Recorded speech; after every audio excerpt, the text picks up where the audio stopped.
MIDI recording. So now that we've talked about how we use MIDI in our DAW, the first thing we want to do is record some MIDI. So here in Logic, I'm looking at an instrument track here. And so the first thing I want to do is assign that MIDI information a place to go. If we take a look at our transport here, we can actually see when I hit notes that I get MIDI ins down in the lower right-hand part of the screen. It says no in right now. But as I hit notes, we can see that it's receiving that information. Okay?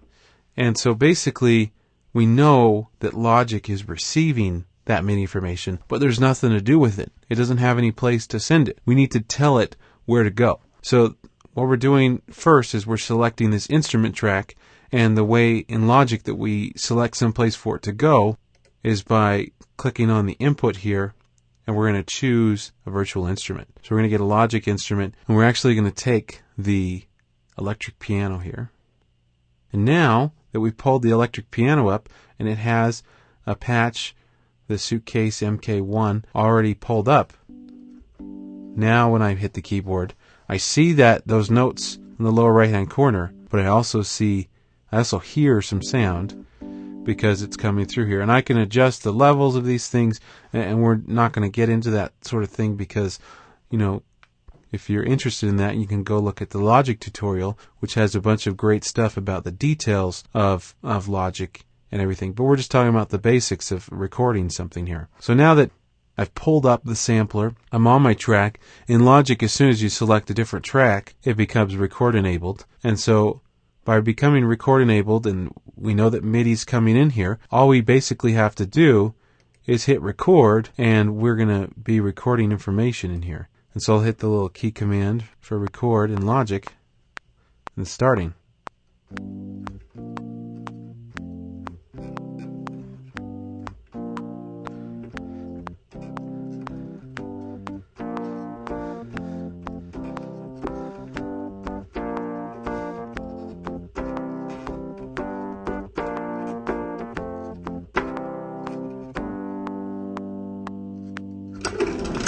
So basically, as you notice, there was a little metronome in the background. Now that's kind of an important thing in MIDI recording, is playing with the metronome. So as we looked at before, we double click here, we can look at the matrix editor. Because I was playing with the metronome, everything lines up nicely with the beats. So yeah, it's a little bit before, and here's an offbeat that I hit between 2 and 3, you know, but then I come back down towards a downbeat again, and this just makes editing a lot easier when you're playing with a click track or a metronome, and that's built into Logic.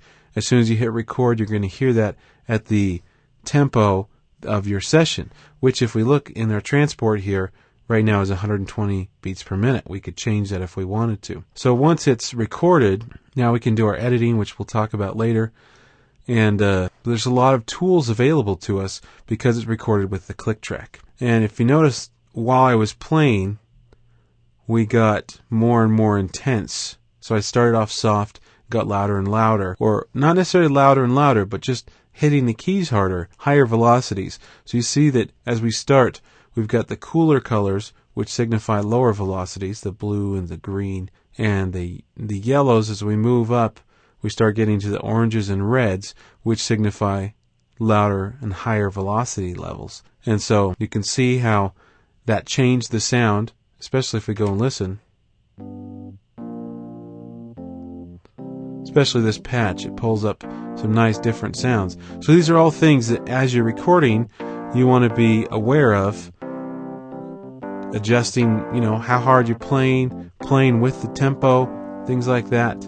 What we're gonna do now is ignore the click track for a minute, and you're gonna see how that can be. It can be good, and it can be very difficult at the same time. I'll also show you some of the other controls you can use while you're recording.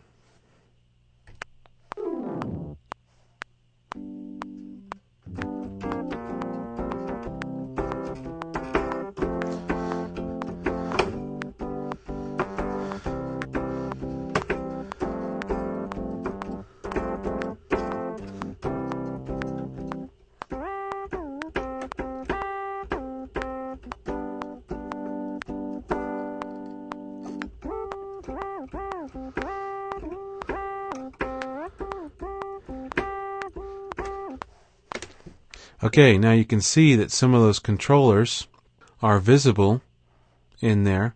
So I did both the pitch control and modulation, and those are definitely part of recording MIDI. As we record, we can record that information. So there's some pitch shift information here. That's the modulation there that I added in there, and there's the pitch shift again. We can see those, and we can actually edit all that information as well.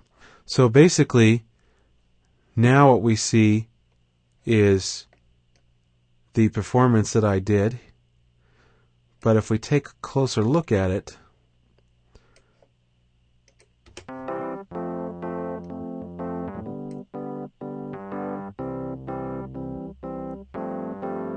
we notice that, yeah, it's got a nice rhythm to it and everything, but it doesn't line up with the bars and beats that are here. So, we can edit it and we can manipulate it and everything, but there's some tools and capabilities that are limited to us because we haven't recorded it with the click track. So it's one of those key things. You don't have to always record with a click track, but it does help, and it gives you a lot more flexibility and a lot more tools and capabilities that you can utilize. But that's kind of the basics of recording MIDI and getting that signal into your digital audio workstation so that then you can manipulate it and process it further.